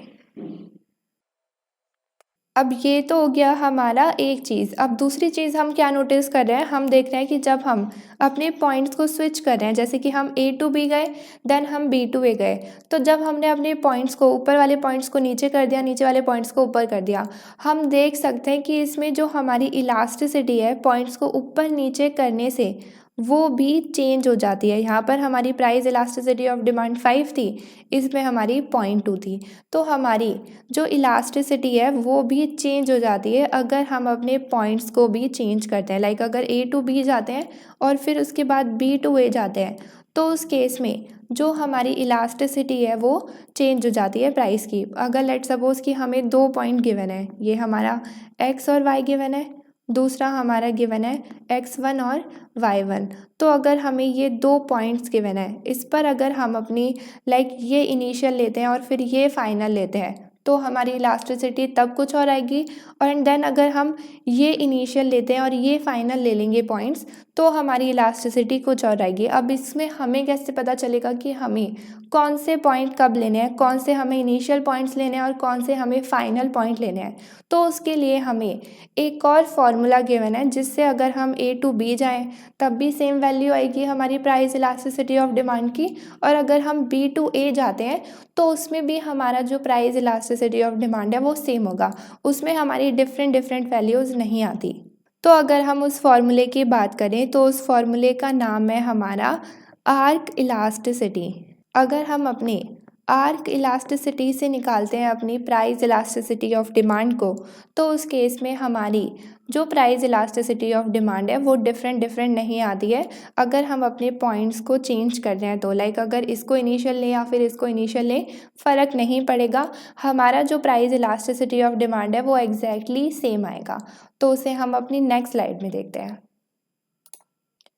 तो अगर हम बात कर रहे हैं हमारी आर्क इलास्टिसिटी की, तो हमारी आर्क इलास्टिसिटी का क्या फॉर्मूला होता है, तो वो हमारा थोड़ा सा ही डिफरेंट होता है हमारी प्राइस इलास्टिसिटी ऑफ डिमांड से। तो अगर हम बात करें आर्क इलास्टिसिटी की, तो उसके न्यूमरेटर में जो हमारा फर्स्ट स्टेप है फाइनल माइनस इनिशियल, तो वो तो हमारा सेम रहेगा क्वांटिटी का। उसके बाद जब हम डिवाइड करते थे तो प्राइस में तो हम इनिशियल से डिवाइड करके इंटू 100 कर देते थे, इसमें हम इनिशियल से डिवाइड नहीं करते, इसमें हम एवरेज से डिवाइड करते हैं। तो यहाँ पर Q1 plus Q0 divided by 2 आ जाएगा। सिमिलरली हमारा प्राइस भी सेम होएगा, हमारा final minus initial divided by हमारा एवरेज। अब अगर हम इस फॉर्मूले को यूज़ कर इलास्टिसिटी को कैलकुलेट करेंगे तो वो हमारी बिल्कुल सेम आएगी। प्राइस इलास्टिसिटी ऑफ डिमांड में डिफरेंट आती थी अगर हम A टू B जाते हैं या B टू A जाते हैं, बट अगर हम R की इलास्टिसिटी से कैलकुलेट करते हैं तो जो हमारी वैल्यू है वो बिल्कुल सेम आएगी। तो अगर हम इसे देखें, let suppose A to B, तो हमारा A टू B में प्राइस और क्वांटिटी क्या थी हमारी, यहाँ पर हमने प्राइस ले लिया, यहाँ पे हमने क्वांटिटी डिमांडेड ले लिया। हमारा जो प्राइस था वो हमारा 5 था, फिर कम होके हो गया था 1। उस पे जो हमारी क्वांटिटी थी वो 100 थी, एंड देन प्राइस कम हुआ तो वो हमारी हो गई थी 500। एक हमें ये कैलकुलेट करना है अपना केस। दूसरा अगर हम बात करें अपनी B टू A की, यहाँ पर लिख दिया मैंने B टू A, तो उस केस में हमारा जो है वो इसका उल्टा हो जाएगा। यहाँ पे प्राइस ले लिया, यहाँ पे क्वांटिटी ले लिया। इस केस में जो हमारा प्राइस है वो 1 होएगा, देन उसके बाद हमारा 5 हो गया था। हमारी जो क्वांटिटी डिमांडेड है वो पहले 500 थी और उसके बाद हमारी 100 हो गई थी। ये हमारा केस B टू A था। यहाँ पर हमने इसको ले लिया केस 1, ये हमने ले लिया यहाँ पर इसको केस 2। अगर हम केस 1 में अपनी आर्क इलास्टिसिटी को कैलकुलेट करते हैं तो उस केस में हम अगर डायरेक्टली इसकी वैल्यूज़ को यहाँ पर पुट करते हैं, ये हमारा आर्क इलास्टिसिटी आ गया, आर्क इलास्टिसिटी ऑफ डिमांड, इसको ऐसे लिख देते हैं। यहाँ पर हमारा आर्क इलास्टिसिटी ऑफ डिमांड, इसकी अगर हम डायरेक्टली वैल्यूज़ को पुट करें तो यहाँ पर आ जाएगा हमारा 500 माइनस 100, फाइनल माइनस इनिशियल हो गया। इसके बाद अगर हम इसका एवरेज लेते हैं तो यहाँ पर आ जाएगा हमारा 500 प्लस 600 डिवाइडेड बाय हमारा 2। उसके बाद सेम हम अपने प्राइस के साथ करेंगे। प्राइस हमारा फाइनल माइनस में हमारा initial, case A to B जा रहा है अभी। फिर उसके बाद अगर हम इसका एवरेज लेते हैं तो 5 प्लस 1 हो जाएगा, यहाँ पे 1 प्लस 5 भी लिख सकते हैं, 1 प्लस 5 हो जाएगा डिवाइडेड बाय यहाँ पर हमारा 2। अगर हम इसे फर्दर सॉल्व करें तो यहाँ पर आ जाएगा हमारा 400 डिवाइडेड बाय हमारा 600 डिवाइडेड बाय 2, तो इसको मैं डायरेक्टली लिख देती हूँ यहाँ पे 300, ये एक सेकेंड, यहाँ पर हमारा 300 डिवाइडेड बाय हमारा -4, फिर उसके बाद हमारा 1 प्लस 5 6 हो जाएगा और डिवाइडेड बाय 2, यहाँ पे डायरेक्टली मैंने 3 लिख दिया। अगर हम इसे मल्टीप्लाई करते हैं यहाँ पर तो ये आ जाएगा हमारा 400 मल्टीप्लाई बाय हमारा 3 डिवाइडेड बाय हमारा 300 मल्टीप्लाई बाय -4। इस केस में ये यहाँ पर 100 हो जाएगा और ये यहाँ पर कटकर 100 हो जाएगा और यहाँ पे बच जाएगा हमारा -1। ये 100 से 100 कैंसिल आउट, तो ऊपर हमारा 1 बच गया, नीचे -1 हो गया, तो यहाँ पे हमारा -1 आ गया। अगर हम नेगेटिव साइन को इग्नोर करते हैं तो यहाँ पे हमारी आर्क इलास्टिसिटी ऑफ डिमांड क्या आ जाएगी, 1। देन उसके बाद अगर हम केस 2 की बात करें तो यहाँ पर हमने अपना केस 2 ले लिया। सिमिलरली हम अपनी वैल्यूज़ को पुट कर देंगे अगेन। ये हमारी आर्क इलास्टिसिटी ऑफ डिमांड हो गई। यहाँ पर हम फाइनल माइनस इनिशियल करेंगे तो 100 माइनस 500 डिवाइडेड बाय हमारा इनका एवरेज डिवाइडेड बाय 2, तो मैं डायरेक्टली यहाँ पर 300 ले लेती हूँ। फिर उसके बाद डिवाइडेड बाय यहाँ पर हमारा 5 माइनस 1 आ जाएगा। उसके बाद इसका एवरेज डिवाइडेड बाय 2, तो मैं डायरेक्टली अगेन 3 ले लेती हूँ। यहाँ पे जो हमारी वैल्यूज़ हैं वो इस बार आ जाएगी ऊपर -400 डिवाइडेड बाय हमारा 300, फिर कम्प्लीटली डिवाइडेड बाय हमारा 4 डिवाइडेड बाय 3। यहाँ पर हम इन्हें अगेन मल्टीप्लाई कर देंगे तो ऊपर आ जाएगा हमारा यहाँ पर -400 मल्टीप्लाई बाय हमारा 3, नीचे आ जाएगा हमारा 300 मल्टीप्लाई बाय हमारा 4। तो अगेन हम इसे यहाँ पर कैंसिल आउट कर देंगे तो यहाँ पे मेरा 100 आ जाएगा। इसे हम कैंसिल आउट कर देंगे तो यहाँ पे मेरा 100 आ जाएगा, बट माइनस में अगेन 100 से 100 कैंसिल आउट, तो यहाँ पर जो हमारी वैल्यू आएगी वो -1 आ जाएगी। अगर हम इसकी एब्सोल्यूट वैल्यू लेंगे, माइनस साइन को इग्नोर कर देंगे, तो यहाँ पर भी हमारा आर्क इलास्टिसिटी ऑफ डिमांड 1 हो जाएगा।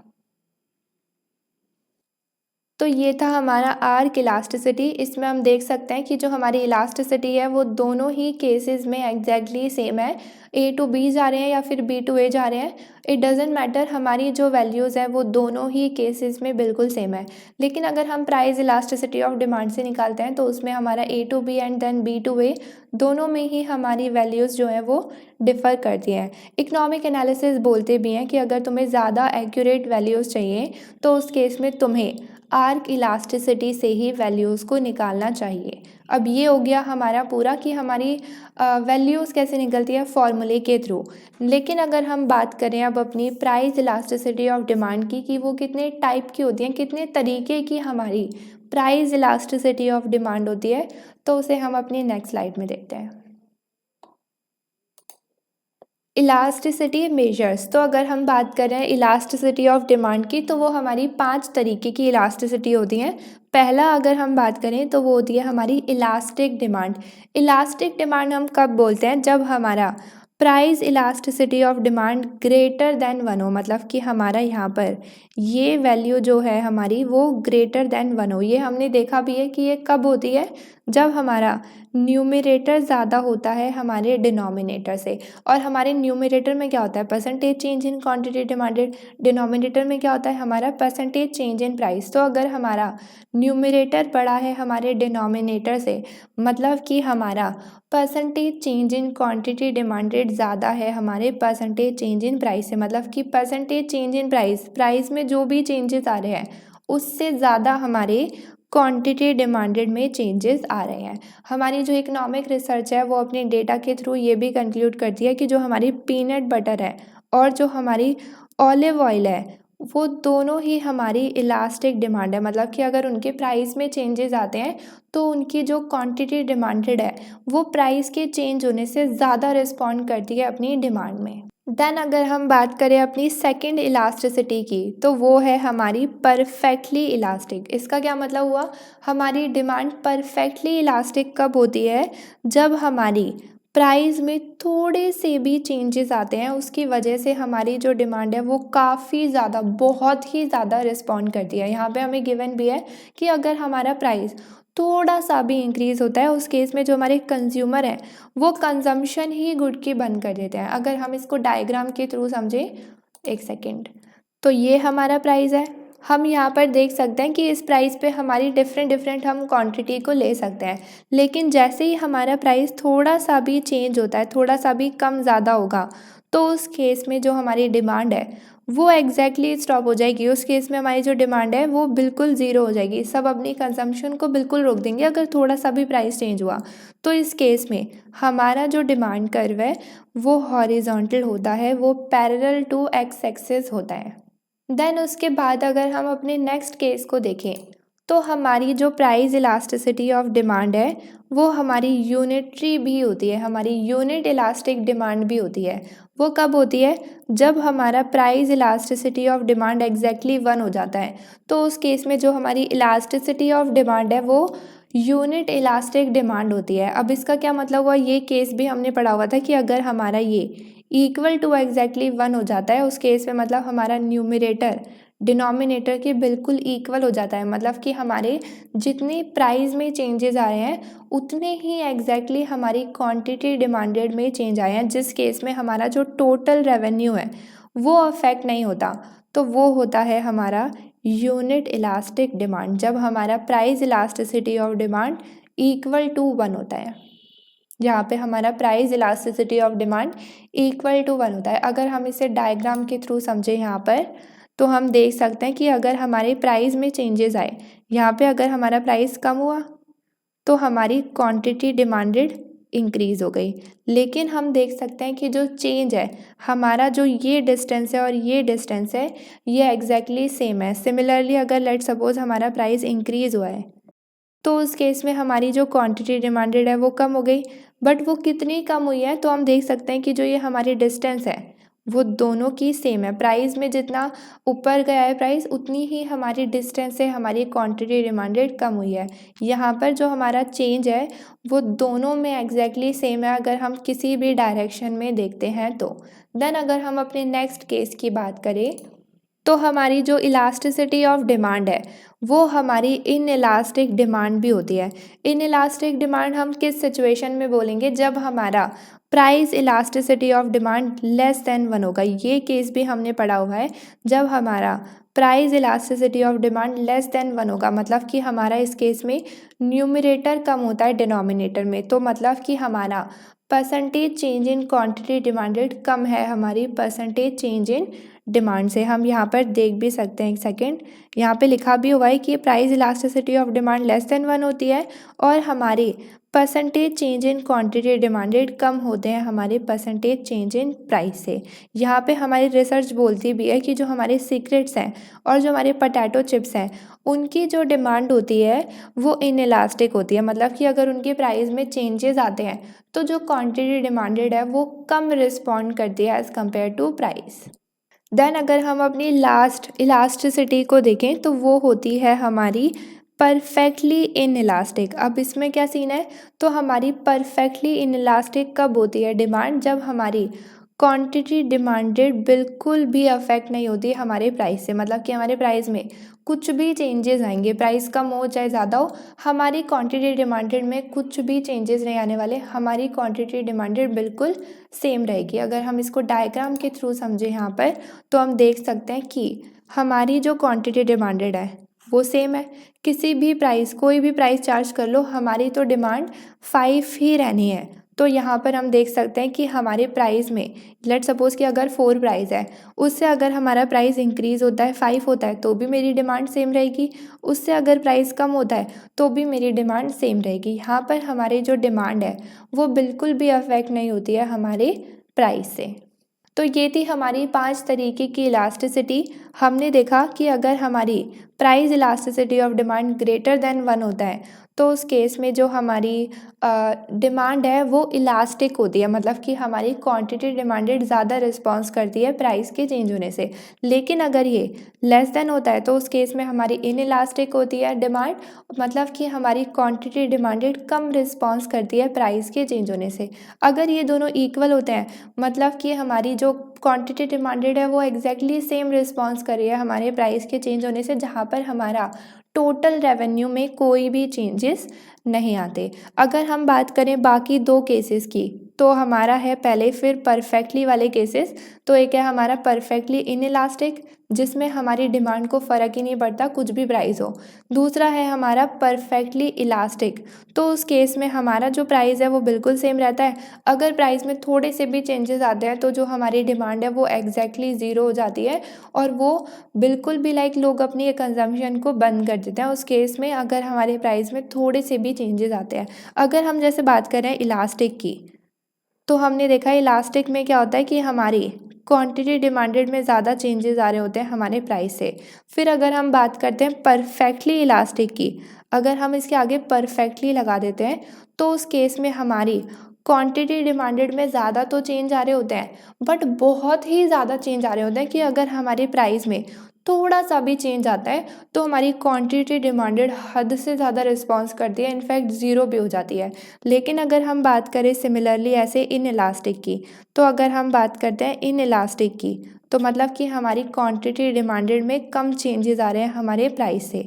फिर अगर हम बात करें इसमें परफेक्टली इन इलास्टिक की, यहाँ पर अगर हम बात करें परफेक्टली इन इलास्टिक की तो उस केस में हमारी क्वांटिटी डिमांडेड में कम चेंज आ रहे हैं, इतने कम चेंज आ रहे हैं कि वो तो चेंज ही नहीं हो रही है, हमारे प्राइस में कितने भी चेंज आ जाए हमारी क्वांटिटी डिमांडेड बिल्कुल भी चेंज ही नहीं हो रही है। फिर अगर हम लास्ट में बात करें अपनी यूनिट इलास्टिक की, अगर हम बात करें यूनिट इलास्टिक की तो मतलब कि हमारे जो चेंजेस हैं वो बिल्कुल सेम है।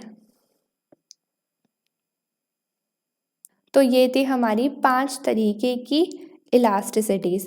अब अगर हम बात करें कि हमारी इलास्टिसिटी डिफ़र क्यों करती है, कुछ गुड्स की इलास्टिसिटी अलग होती है, कुछ गुड की अलग होती है, मतलब कि कुछ गुड हमारे ज़्यादा रिस्पॉन्ड करते हैं प्राइस में चेंज होने से, कुछ कम करते हैं, कुछ बिल्कुल भी नहीं करते।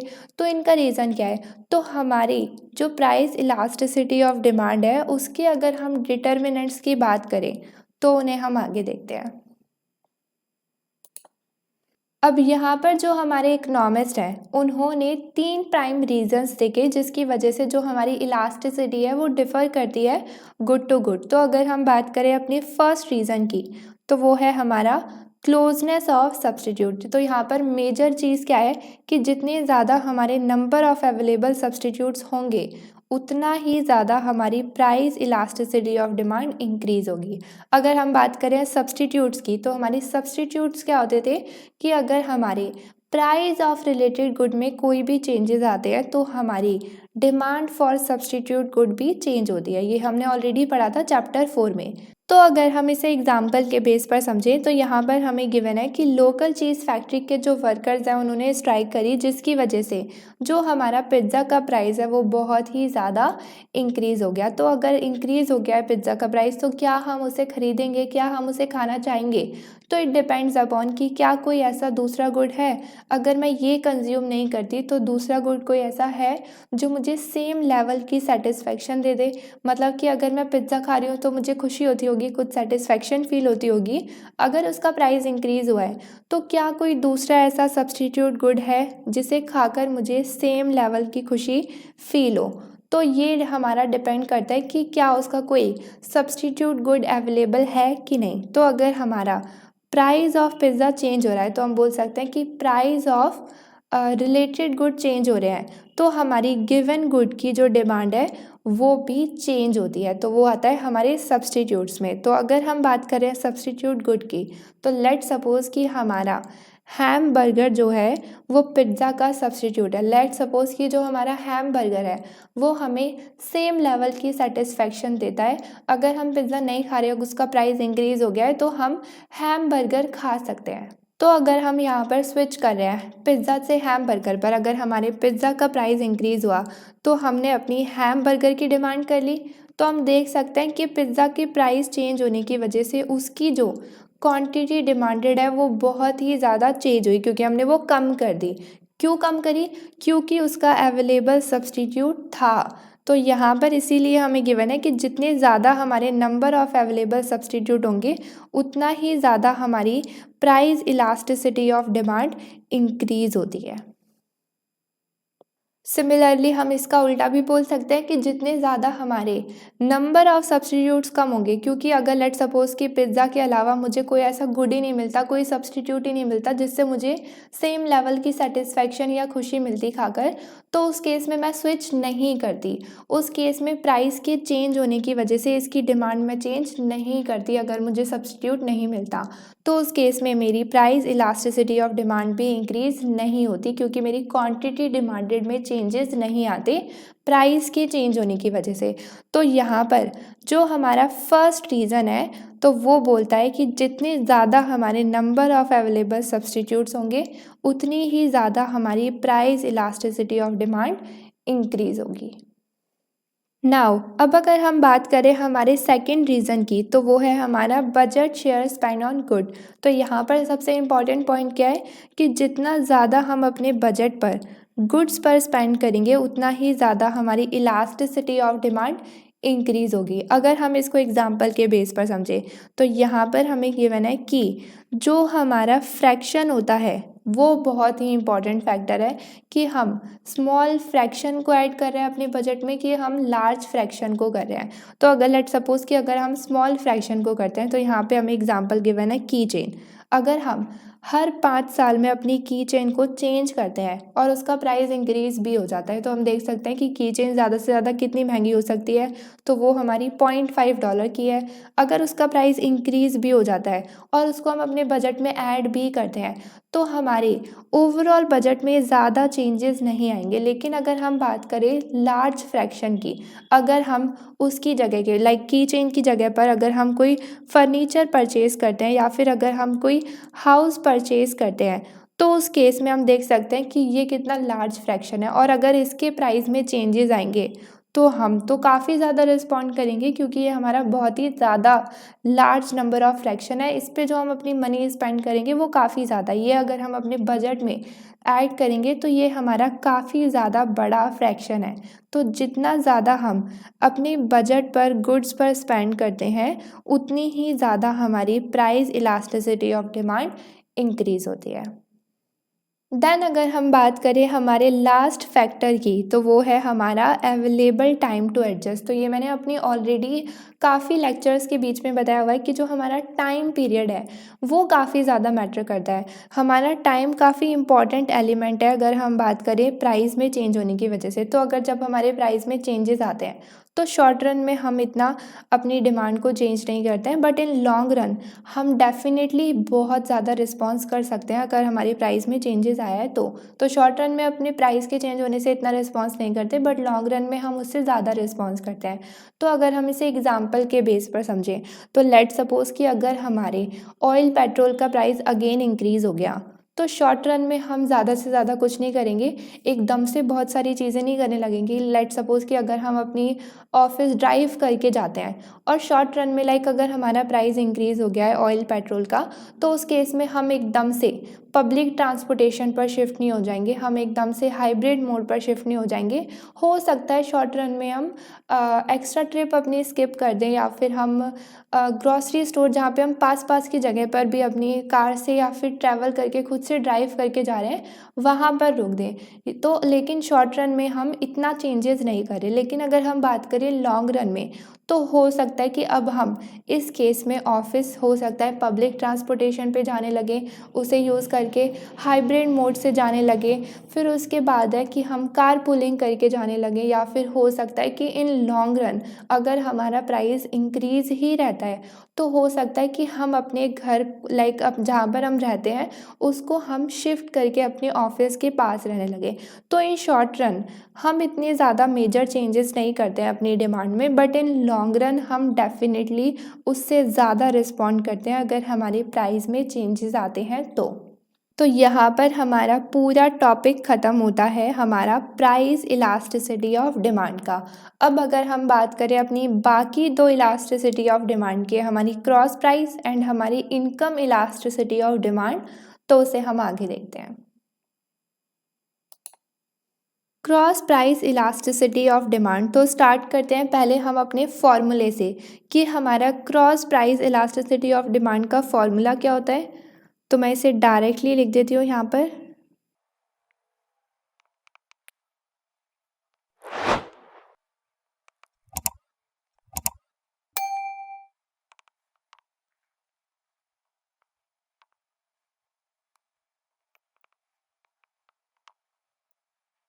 तो हमारा जो cross price elasticity of demand है उसका क्या फॉर्मूला है कि हमारा percentage change in quantity demanded of good X divided by percentage change in price of good Y.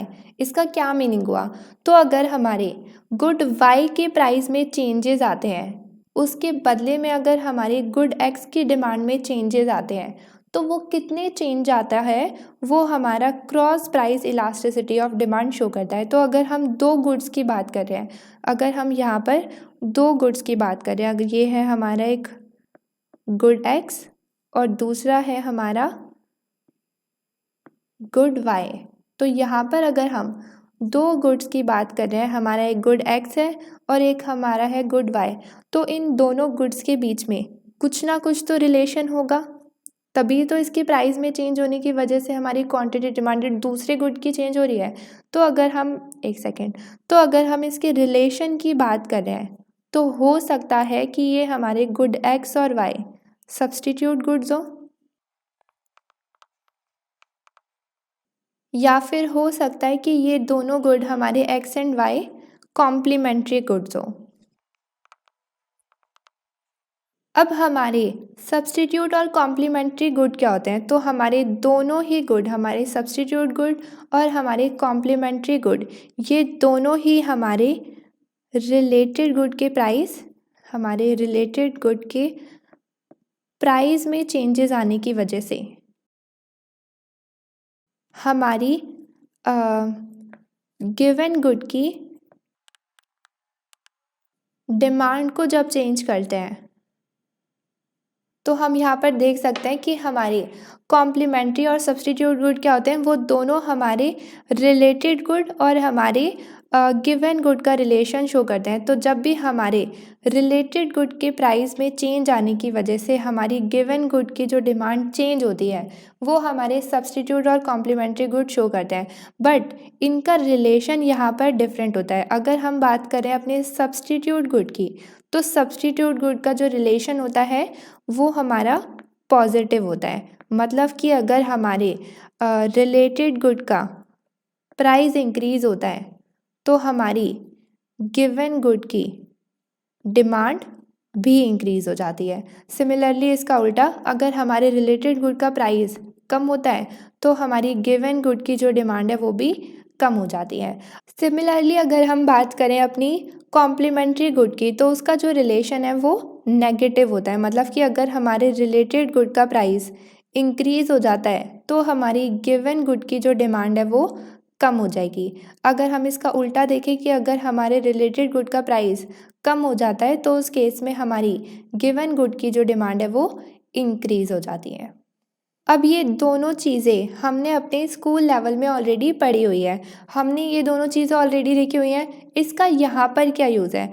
तो अगर हमारी cross price elasticity of demand की जो वैल्यू है अगर वो पॉजिटिव आती है, दैट मीन्स कि हमारे जो गुड एक्स एंड वाई हैं वो दोनों ही हमारे सब्स्टिट्यूट गुड है। लेकिन अगर हमारी क्रॉस प्राइस इलास्टिसिटी की जो वैल्यू है वो नेगेटिव आती है तो उस केस में हमारे जो दोनों गुड हैं हमारे एक्स एंड वाई वो कॉम्प्लीमेंट्री गुड्स हैं। अब इसका लॉजिक भी काफ़ी सिंपल है। अगर हम यहाँ पर देखें, लेट सपोज कि अगर हमारे डिनोमिनेटर में प्राइस में चेंजेस आए हैं, क्योंकि हमारा डिनोमिनेटर गुड वाई का प्राइस दिखा रहा है, तो अगर गुड वाई के प्राइस में चेंजेस आए हैं तो वो हो सकता है हमारे पॉजिटिव चेंजेस आए हों। मतलब कि अगर हमारा प्राइस इंक्रीज हुआ है गुड वाई का तो पॉजिटिव में आएगा कुछ, लेकिन कम हुआ है तो नेगेटिव में आएगा कुछ। सिमिलरली अगर हमारे वाई के गुड में प्राइस में चेंज होने की वजह से कुछ पॉजिटिव आया है और ऊपर हमारे सेम पॉजिटिव आ जाता है, मतलब कि प्राइस अब अगर हमारा चेंज होकर इंक्रीज़ हुआ है और हमारी उसके साथ साथ क्वांटिटी डिमांडेड एक्स की इंक्रीज़ हो रही है, चेंज होकर इंक्रीज़ हो रही है, पॉजिटिव आ रही है, मतलब कि हमारा यही तो रिलेशन को शो कर रहा है कि अगर हमारा प्राइस इंक्रीज़ हुआ तो क्वांटिटी डिमांडेड भी इंक्रीज़ हुई। सिमिलरली अगर हम नेगेटिव की बात करें तो मान लो कि गुड वाई में जो प्राइस में चेंजेस आए हैं वो नेगेटिव में आए हैं, मतलब कि गुड वाई का जो प्राइस है वो कम हो गया। उसके साथ साथ अगर हमारी गुड एक्स की डिमांड भी कम हो जाती है, वो भी नेगेटिव आ जाती है, तो उस केस में हमारा जो रिलेशन है वो ये वाला शो हो गया। उस केस में हमारा जो ऊपर नीचे दोनों नेगेटिव आएगा वो दोनों ही कैंसिल आउट हो जाएगा और हमारी जो वैल्यू है वो हमारे इस केस में भी और हमारे इस केस में भी दोनों में पॉजिटिव आएगी, जो शो कर दिया कि हमारा गुड एक्स और वाई सब्स्टिट्यूट गुड्स हैं। अगर हम इसका उल्टा देखें, एक सेकेंड, तो अगर हम इसका उल्टा देखें, लेट सपोज कि इस केस में अगेन हमारी प्राइस में जो चेंजेस आए हैं गुड वाई के वो पॉजिटिव आएंगे या फिर वो नेगेटिव आएंगे। अब अगर इस केस में पॉजिटिव के साथ साथ ऊपर जो चेंज आ रहा है वो नेगेटिव आए, मतलब कि हमारे गुड वाई का जो प्राइस है वो तो इंक्रीज़ हुआ है, उसमें जो चेंजेस आए हैं वो इंक्रीज़ हुआ है, उसके बदले में जो हमारी गुड एक्स की डिमांड है वो कम हो रही है, उसमें नेगेटिव चेंजेस आते हैं, तो हमारा जो ये रिलेशन है वो ये वाला रिलेशन शो हो रहा है कि प्राइस के इंक्रीज़ होने से हमारी डिमांड इंक्रीज़ हो रही है। तो यहाँ पर भी हमारा नेगेटिव साइन आ गया क्योंकि कैंसिल तो हो नहीं रहा नेगेटिव। सिमिलरली इस केस में अगर हमारा यहाँ पर नेगेटिव आता है, मतलब कि हमारे गुड वाई का जो प्राइस है वो कम हो रहा है और उसके बदले में अगर हमारी गुड एक्स की डिमांड इंक्रीज़ होती है, यहाँ पर पॉजिटिव साइन आ जाता है ऊपर न्यूमरेटर में, तो अगेन यहाँ पर हमारा नेगेटिव वैल्यू आएगी कुछ ना कुछ, क्योंकि यहाँ पर भी हमारा जो नेगेटिव साइन है वो कैंसिल आउट तो नहीं हो रहा। तो अगर हमारा नेगेटिव साइन आता है क्रॉस प्राइस इलास्टिसिटी में तो वो कॉम्प्लीमेंट्री गुड को शो करता है कि हमारे गुड एक्स और वाई जो है उनका रिलेशन आपस में कॉम्प्लीमेंट्री गुड्स है। अगर हम अपनी बुक के एग्जाम्पल की बात करें तो वहाँ पर हमें गिवन है कॉम्प्लीमेंट्री गुड्स में कि लेट सपोज कि अगर हमारे आईपॉड का प्राइस कम हो जाता है, अगर हमारे आईपॉड का प्राइस कम हो जाता है तो मतलब जो आईपॉड है हमारा वो रिलेटेड गुड है, रिलेटेड गुड का प्राइस जो है वो कम हो गया, तो उस केस में हमारी जो हेडफोन्स की डिमांड है वो इंक्रीज़ हो जाएगी। अब इसका लॉजिक क्या है, तो अगर हमारे आईपॉड का प्राइस कम हो जाता है तो ऑब्वियसली अगर इसका प्राइस कम हुआ है तो इसकी खुद की डिमांड तो इंक्रीज़ होगी, बट इसके साथ साथ हमारे गिवन गुड की भी डिमांड इंक्रीज़ होगी। क्यों इंक्रीज़ होगी, क्योंकि अगर हमने आईपॉड ख़रीदा है तो उसके साथ साथ हम हेडफोन्स भी लेना चाहेंगे, तभी तो उसमें हम गाने सुनेंगे। तो इस केस में हमारे आईपॉड के प्राइस के कम होने की वजह से हमारे गिवन गुड की जो डिमांड है वो इंक्रीज़ हो गई। अगर इसका क्रॉस प्राइस इलास्टिसिटी नेगेटिव निकलता है तो हम देख सकते हैं कि ये हमारा कॉम्प्लीमेंट्री गुड है। हम इसका रिलेशन देख सकते हैं कि ये कॉम्प्लीमेंट्री गुड है। सिमिलरली अगर हम सब्सटीट्यूशन का एग्जांपल देखें, ये सेकेंड, तो अगर हम सब्सटीट्यूट का एग्जांपल देखें तो इस बार हमें गिवन है कि लेट सपोज कि अगर हमारा आईपॉड का प्राइस इंक्रीज़ होता है, तो अगर हमारे रिलेटेड गुड का प्राइस इंक्रीज़ होता है तो हमारे गिवन गुड की जो डिमांड है वो भी इंक्रीज़ हो जाएगी। तो अगर हमारे आईपॉड का प्राइस इंक्रीज़ होता है तो उस केस में हमें गिवन है कि हमारे आईफोन की जो डिमांड है वो भी इंक्रीज़ हो जाएगी। अब वो क्यों इंक्रीज़ हुई, क्योंकि अगर हमारे आईपॉड का प्राइस इंक्रीज़ हुआ है तो उस केस में जो लोग हैं वो आईपॉड को ना खरीद कर अपने आईफोन को प्रेफर करेंगे। हम देख भी सकते हैं कि जो हमारी एप्पल कंपनी है उन्होंने अपने आईपॉड में ज़्यादा कुछ छोड़ा नहीं है, वो सिमिलरली फ़ोन के बराबर है, बस उससे फ़ोन कॉल नहीं हो सकती। पहले उसमें म्यूज़िक फ़ीचर डाला, देन उसके बाद उसमें बाकी सारे फीचर्स भी डाल दिए, बस उसमें हम अपना कॉल नहीं कर सकते। तो अगर हमारे आईपॉड का प्राइस इंक्रीज़ हो रहा है तो उस केस में हम अपने आईफोन को ही नहीं खरीद लेंगे। उसमें हमारा एक और एडिशनल फीचर है कि हम उसमें कॉल भी कर सकते हैं। बाकी सारे सिमिलैरिटी फीचर्स तो उन्होंने वैसे भी डाल दिए। तो हम देख सकते हैं कि सब्सटीट्यूट गुड में हमारा जो प्राइस है वो इंक्रीज़ होता है तो हमारे गिवन गुड की जो डिमांड है वो कम हो जाती है। और उस केस में अगर हमारा ये यहाँ पर गिवन है तो उस केस में हमारी cross price elasticity positive show होगी, मतलब कि हमारे गुड एक्स और वाई सब्सटीट्यूट गुड होंगे। तो ये था हमारा cross price elasticity of demand. अब अगर हम बात करें इनकम इलास्टिसिटी ऑफ डिमांड की तो उसे हम आगे देखते हैं। तो अगेन यहाँ पर हम बात करेंगे सबसे पहले फॉर्मूले की कि हमारी इनकम इलास्टिसिटी ऑफ डिमांड कैसे मेजर होती है।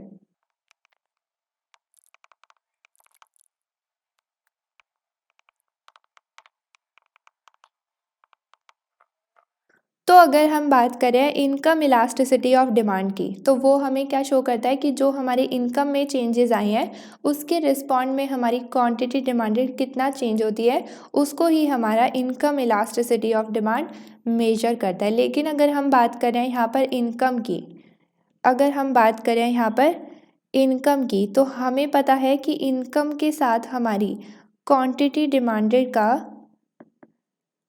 दो तरीके का रिलेशन है। हमारी जो क्वांटिटी डिमांडेड है वो पॉजिटिवली भी रहती है इनकम के साथ, और वो हमारी कुछ केस में नेगेटिव भी रहती है। मतलब कि अगर हम बात करें पॉजिटिव की तो उसमें आता है कि अगर हमारी इनकम इंक्रीज़ होती है मतलब कि हमारी क्वांटिटी डिमांडेड भी इंक्रीज़ होती है, या फिर इसका उल्टा अगर हम लें तो अगर हमारी इनकम कम होती है तो उस केस में हमारी डिमांड भी कम हो जाती है। तो अगर हम बात करें ऐसी सिचुएशन की जहाँ पर हमारी इनकम के साथ क्वांटिटी डिमांडेड का पॉजिटिव रिलेशन है तो वो आता है हमारे नॉर्मल गुड में। हमारे नॉर्मल गुड की डिमांड के साथ हमारी इनकम का पॉजिटिव रिलेशन होता है। सिमिलरली अगर हम नेगेटिव की बात करें तो यहाँ पर आता है हमारा कि इनकम अगर हमारी इंक्रीज़ हुई तो उस केस में हम अपनी डिमांड को कम कर लेते हैं। सिमिलरली अगर हमारी इनकम कम हुई है तो उस केस में हम अपनी डिमांड को इंक्रीज़ कर लेते हैं। अगर हमारी इनकम का डिमांड के साथ नेगेटिव रिलेशन है तो उस केस में जो हमारे गुड्स हैं वो हमारे इन्फीरियर गुड्स होते हैं। मतलब कि हमारी इनकम के साथ इन्फीरियर गुड्स की डिमांड का नेगेटिव रिलेशन है। यहाँ पर हमारी जो इनकम है वो डायरेक्टली रिलेटेड होती है, मतलब कि पॉजिटिव रिलेशन यही तो शो करता है। अगर हम बोलते हैं कि किसी के बीच में पॉजिटिव रिलेशन है या फिर डायरेक्ट रिलेशन है, मतलब कि वो सेम डायरेक्शन में मूव कर रहे हैं। लाइक जैसे प्राइस यहाँ पर इनकम इंक्रीज़ हुई तो हमारी डिमांड भी इंक्रीज़ हुई, इनकम कम हुई तो हमारी डिमांड भी कम हुई। लेकिन अगर हम बात करें इन्फीरियर गुड की तो यहाँ पर हमारा इन्वर्स रिलेशन है। अगर हम बोलते हैं कि किसी के बीच में यार अगर हम बोलते हैं कि किसी के बीच में इन्वर्स रिलेशन है या फिर हम बोलते हैं कि किसी के बीच में नेगेटिव रिलेशन है, मतलब कि वो अपोजिट डायरेक्शन में मूव कर रहे होते हैं। जैसे कि यहाँ पर हमारे इनकम इंक्रीज़ हुई है तो डिमांड कम हो गई, फिर अगर इनकम कम हुई है तो डिमांड इंक्रीज़ हो गई। तो हमारा इनकम के साथ नॉर्मल गुड्स का जो रिलेशन है वो पॉजिटिव होता है, और इनकम के साथ इन्फीरियर गुड का जो हमारा रिलेशन होता है वो नेगेटिव होता है। अब हमने ये यहाँ पर पढ़ा क्यों है, इसका यूज़ क्या है, तो अगेन वही सेम बात है कि अगर हमारा income elasticity of demand positive आता है तो मतलब कि यहाँ पर जो हमारा गुड है वो हमारा नॉर्मल गुड है। फिर अगर हमारा income elasticity of demand negative आता है तो उस केस में हमारा जो यहाँ पर गुड है वो इन्फीरियर गुड है। यहाँ पर जो हमारी इनकम इलास्टिसिटी ऑफ डिमांड है वो पॉजिटिव और वो नेगेटिव दोनों आ सकती है। और इसका लॉजिक वही सेम है कि अगर यहाँ पर न्यूमरेटर में नेगेटिव आता है तो ऊपर भी नेगेटिव ही आएगा।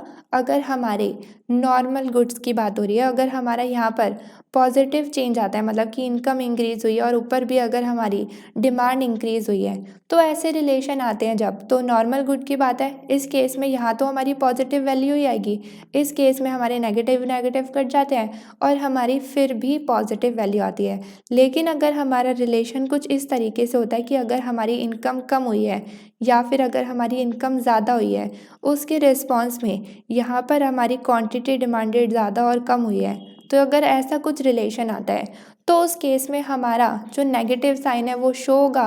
एंड अगेन जो हमारी इनकम इलास्टिसिटी ऑफ डिमांड है वो नेगेटिव आएगी, मतलब कि वहाँ पर जो हमारा गुड है वो इन्फीरियर गुड होगा। तो इसी के साथ यहाँ पर अब हमारा चैप्टर 5 कम्प्लीटली ख़त्म होता है। आई होप कि आज की वीडियो में आपको सब कुछ अच्छे से समझ आया होगा। अगर आपको कोई भी डाउट है तो आप नीचे कमेंट सेशन में अपना डाउट कमेंट कर सकते हैं। अगर आपको मेरी वीडियो पसंद आई है तो इसे लाइक शेयर एंड सब्सक्राइब ज़रूर करें। मिलते हैं हम अब अपनी नेक्स्ट वीडियो में, तब तक के लिए बाय बाय।